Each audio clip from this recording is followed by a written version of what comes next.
Sława everyone, Sława Bogom, and welcome in the 13th episode of Searching for the Slavic Soul. My name is Magdalena Lewandowska, and today I'll be talking about a topic discussed in a post published on Witia's blog around a year ago. If you're familiar with the blog, feel free to listen to today's episode or not to listen, it's up to you. If you want to listen, today we'll be talking about vampires and other human-born Slavic demons, and we'll be talking about how not to make them and why not to make them, because the why is also very important here. So if it sounds interesting, keep listening.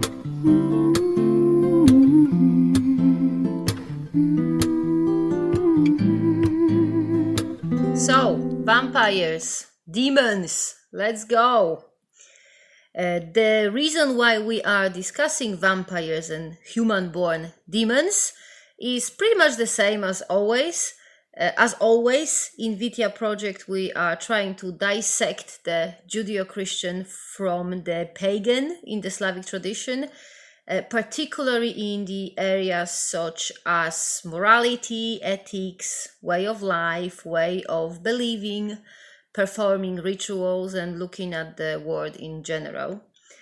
In the previous episodes, we talked about why those who think about abandoning Christianity should not be worried about chaos or lack of ethics on the Slavic pagan path. Today we will talk about pretty much the same, just from a different perspective, from a perspective of vampires and other human-born Slavic demons. Before we get to the Slavic demons, we will have to circle back to the Judeo-Christian ideas we are trying to dissect today. In the last episode, we were talking about all the, quote-unquote traditional Christian values that are apparently so very important for humanity to follow, because, according to most of the critics of modern way of life, without those values, the humanity will just cease to exist and chaos will be allowed to run rampant and consume all our civilization and everything. Or at least this is what we keep hearing all the time. I mean, maybe we all don't hear it because, with all the content filters on social media, some of you might not hear it, but those of you who want to listen, or people who every now and then happen to listen to politicians or political or social commentators, we do hear it. It's being said and repeated all the time. It's widely spread belief that we would all be better off if we embrace the traditional values which are sold as, universal and humanitarian, but really it's all religious preaching taken straight out of the Bible and rebranded and rephrased to sound universal and humanitarian. Anyway, because I'm digressing again, one of those, allegedly super important and super universal and super humanitarian values or rules is to love others like you love yourself. Or in a different version, do unto others as you would have done unto yourself. And at the first glimpse, it makes sense, doesn't it? It sounds absolutely legit. It sounds like it's a very helpful rule, because the world, as we are informed and told all the time, the world is full of narcissistic personalities and egocentric, selfish people who would not want nice things. And in this world full of narcissistic personalities and egocentric, selfish people who would not want nice things being done to them, in the age of selfies and self-image and all this stuff, it's obvious that people are in love with themselves, right? So if selfish, narcissistic people start treating others like they want to be treated, or start loving others like they love themselves, it's got to be for the best, right? Well, as it turns out, it actually is not right, because it looks like people don't love themselves that much, and they don't do nice things to themselves either. If you look at the statistic of suicides and homicides, wherever you look at whatever country of the world, people kill themselves more often than they kill others. If you look at the statistical data provided by WHO, every year globally around 450,000 homicides happen. So every year nearly 500,000 people decide to kill another human being on purpose. Not by accident, not by omission or mistake, but on purpose. Every year nearly 500,000 people come to conclusion that they have to or should kill somebody else. After coming to this conclusion, then they come up with a plan which then they follow through successfully. Obviously the number of successful, or well maybe not successful, maybe successful is not the right word here, because it sounds quite upbeat, but really there isn't anything upbeat about homicide. So maybe I should say like the number of fatal homicides, so homicides that were thought through, planned and executed in a way that led to achieving the intended goal, which is to kill another human being. So obviously the number of those homicides is only the tip of the iceberg. There are some homicides that are committed without being detected, so they are not obviously included in the statistics. They are homicides that are thought through but not planned, or planned but not executed. There are also homicidal thoughts or urges that are not acted upon. And again, obviously, we don't know how many non-fatal or planned or not executed homicides they are.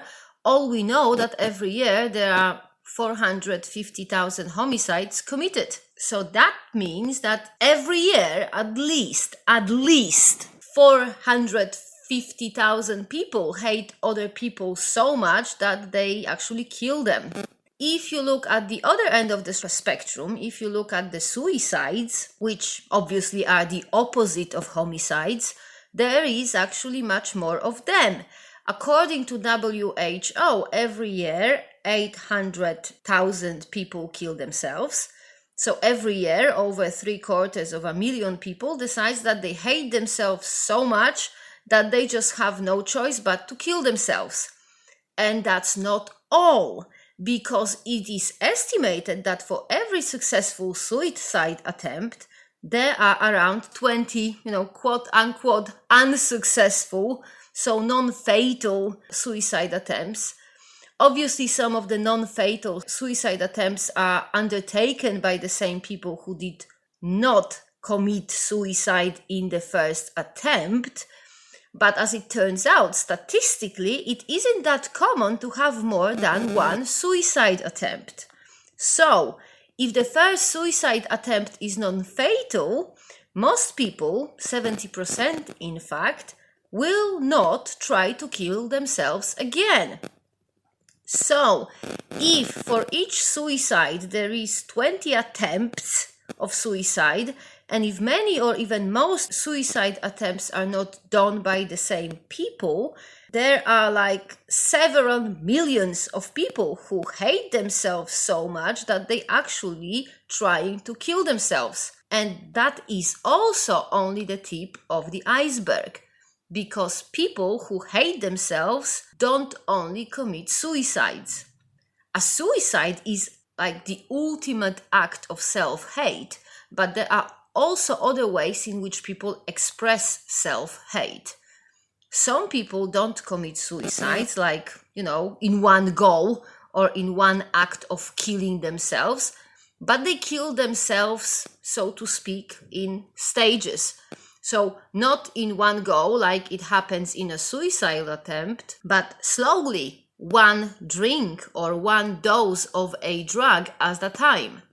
So those people, and there are literally like hundreds of millions of them, if not a milliard of people like that, they don't hate themselves enough to kill themselves, but they hate themselves enough to regularly hurt themselves and abuse various substances that are slowly and gradually but surely killing them. And WHO statistics illustrate it clearly. For example, every year 3 million people die from consequences of alcohol abuse. 275 million people use psychoactive drugs, and 450,000 dies as a result of that. And those numbers are only deaths. The statistics of active alcoholics or people addicted to other harmful substances are even worse, because thankfully not all addicts die.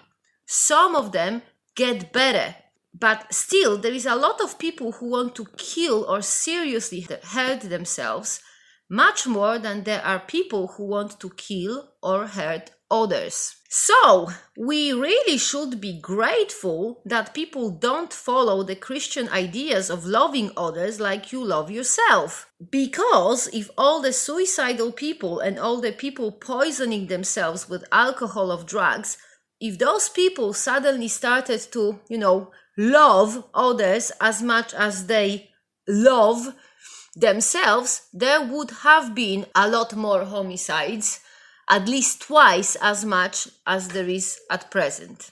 And personally, I think that the statistical data is really a big credit to the wisdom of general public, because, despite being Christianized for hundreds and in some cases thousands of years, despite being brainwashed and conditioned to believe in the Christian doctrine of self-love, people know better.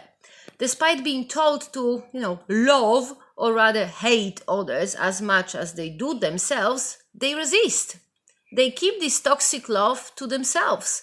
They contain it and don't hurt others. I mean, they do, because behind every suicidal or addicted person, there is at least one human being that gets hurt because of it. But still, most of suicidal people don't kill other people. They kill themselves instead. I am absolutely aware that what I've just said is a big generalization. I'm painfully aware that addiction or suicidal tendencies is not something that just happens to someone. It is so much more complex, so much more complicated than that. But, for the purpose of this episode, for the purpose of considering the topic we want to consider today, this generalization is sufficient to get the point across.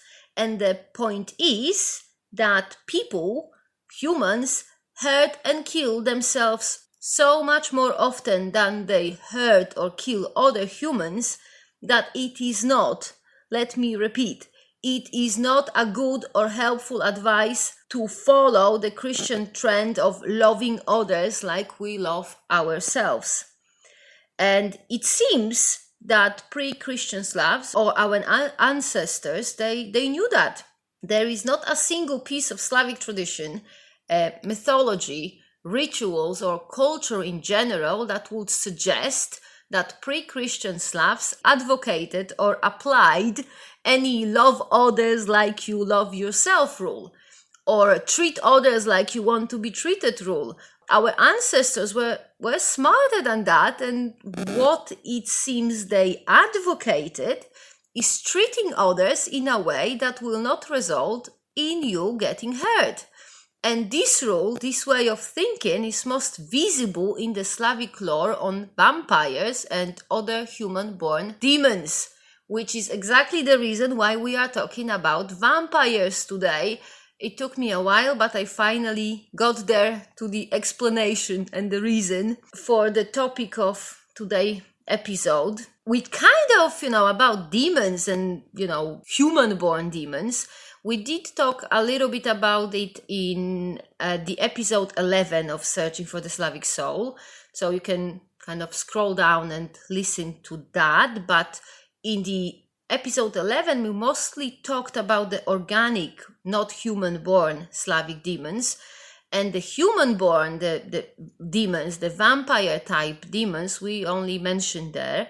So very quickly, I'm going to say a little bit about them. As you must probably know, the world of pre-Christian Slavs, it was full of demons. Demons were literally everywhere. They were in the forest, in the river, in the lake, at home, in the barn, in the beehive, in the sauna, even everywhere. There were many different types of demons, but on the most basic level, there were two main types. There were the demons that were part of the natural world, so demons or spirits of the forest or lakes or caves or, other places like places of the natural environment. Those demons were quote unquote born as demons and lived as demons, and they could not be unturned from being demons. So they couldn't just, be undemonized and turn into humans or something. The other type of Slavic demons were demons that were actually born from humans, so vampires or dziwożony or południce, nocnice, topielice, and many other demons. Those demons, they started off as humans and lived as humans until they died, and after death, instead of peacefully passing to Navia, they stayed among the living and continued living, quote unquote living, among the living as demons. And those demons, the human-born demons, the demons that were human ones, they were the ones that pre-Christian Slavs were really, really scared of. Because only those demons were actively pursuing, hurting humans. They were actually, out there to kill us or hurt us, because the organic, the non-human born demons, the demons that were part of the natural environment, they were either ambivalent or neutral towards humans. They did not bother people if they were not bothered by people. But the human-born demons, the vampires, the dziwożonas or topielce, they were actually out there to kill the living. They wanted the living's blood. They wanted the life. They were after destruction and torturing and, tormenting the living people. The reason why they were like that, it's because they were human ones. And when they were humans, they were not treated right, so they wanted their revenge. Because it actually isn't that easy to become a human-born Slavic demon. In order to become a vampire, for example, a number of things has to happen, and they have to happen, to one person. So firstly, in order to in the future become a vampire, you will have to be predisposed to vampirism. So you will have to be born different or have something different about you. This something could be extra teeth or wonky teeth or atypically erupted or developed teeth, or it could be an unibrow or disproportionately big head or some other atypical body shape or type. But all those deformities or atypical looks were only a predisposition to becoming a vampire. Because in order to actually become one, you will have to die and after that not receive a proper funeral ritual. So in order to become a vampire, your body had to be left to rot, either in a grave or somewhere in the forest, abandoned or forgotten, because the proper traditional pre-Christian Slavic funeral ritual required the body of the deceased to be cremated, so burned on a pyre, which became a big problem after the Christianization of the Slavs and after the, standard Christian burial ritual was introduced. The change from cremation to burial resulted in developing of many anti-vampiric burial rituals, which were still practiced and very much alive in the 19th century. So hundreds of years after the original pre-Christian Slavic pagans ceased to exist. Anyway, in order to become a vampire, you had to be overlooked and forgotten by your community. So it's no wonder that vampires came back to hurt the community that forgot them. Because, nobody wants to be forgotten. Nobody wants to be ignored, overlooked, or just left out there to rot without a proper, respectful funeral ritual. And it was pretty much the same thing for any other human-born Slavic demons. Dziwożonas, for example, were quote-unquote born from women who died during or shortly after childbirth.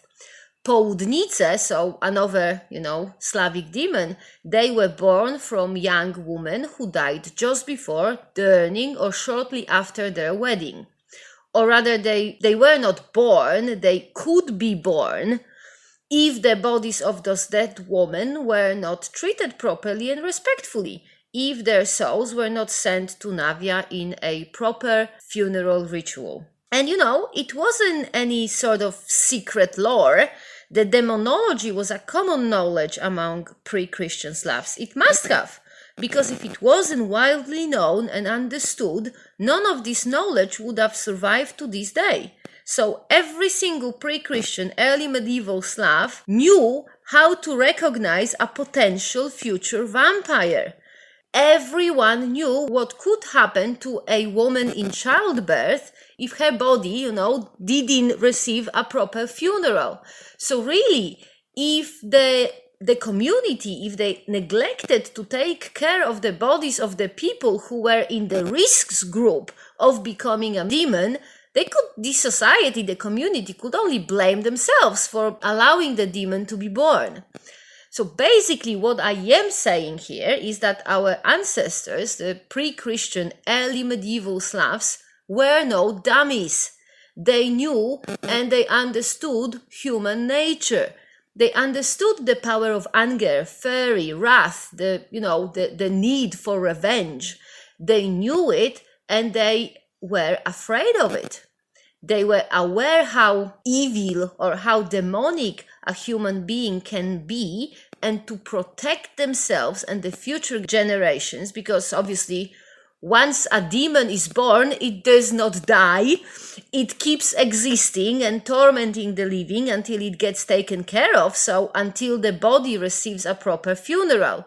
So yeah, to protect themselves and future generations from nasty demons, pre-Christian Slavs told stories. They told stories about a boy who was so unseemly that the whole village laughed at him and who came back after his death as a vampire to get his revenge on the villagers. Or they told stories about a young mother who died during childbirth because her neighbors did not check on her to make sure she did not need help.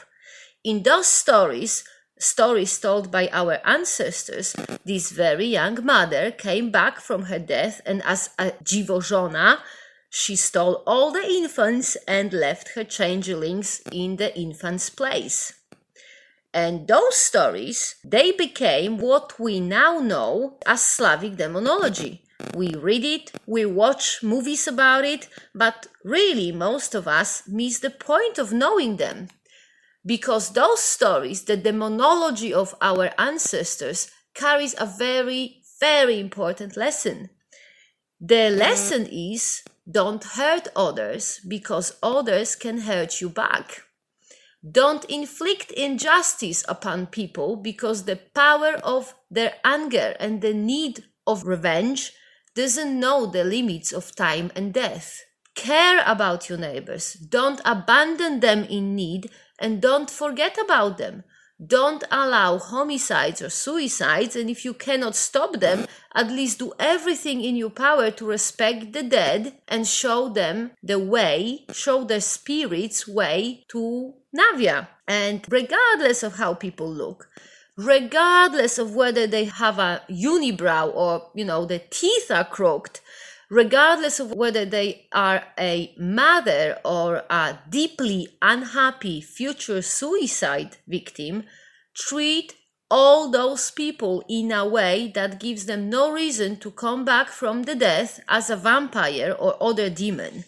Because really, this world, our world, does not need new demons. We have already created enough of them.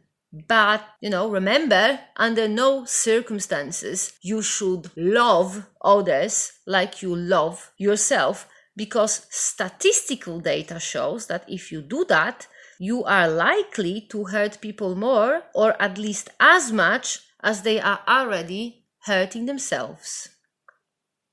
That is all for today. I hope you enjoyed this episode, even though it's a bit shorter than the recent ones. As usually, do let us know what you think about it, if there is something that you like or don't like, or if you just want to give us a shout. You can contact us through our website, which is witia.squarespace.com. You can contact us through our Facebook, Instagram, YouTube channel, or via email, which is witia.daboru@gmail.com. So once more, witia.daboru@gmail.com. And I will, as usually, link all the contact details in the notes of for this podcast.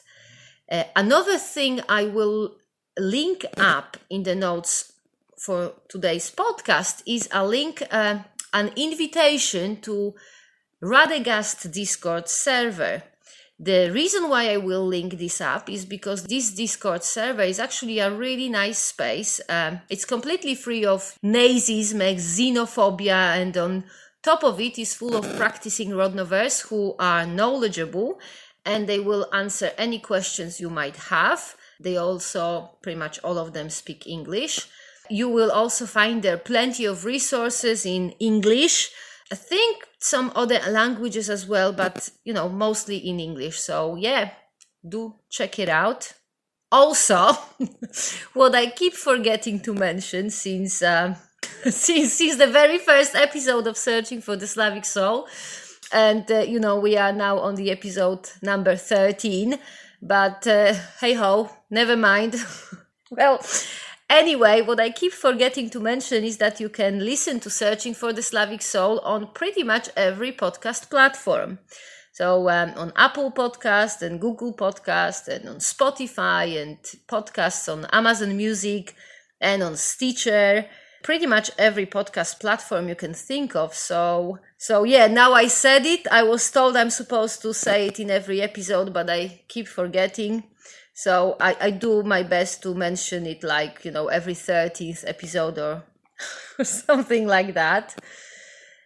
And I think that is it. I think I've said it all. We talk about demons, about suicides and homicides and drug addictions and alcoholism. So all the fun stuff. I invited you to contact Vitia's project, mentioned about the amazing Discord server, told you where to find us. So, well, that's all for today then. Take care, look after yourself and look after others. Make sure you don't make any new demons, and Sława!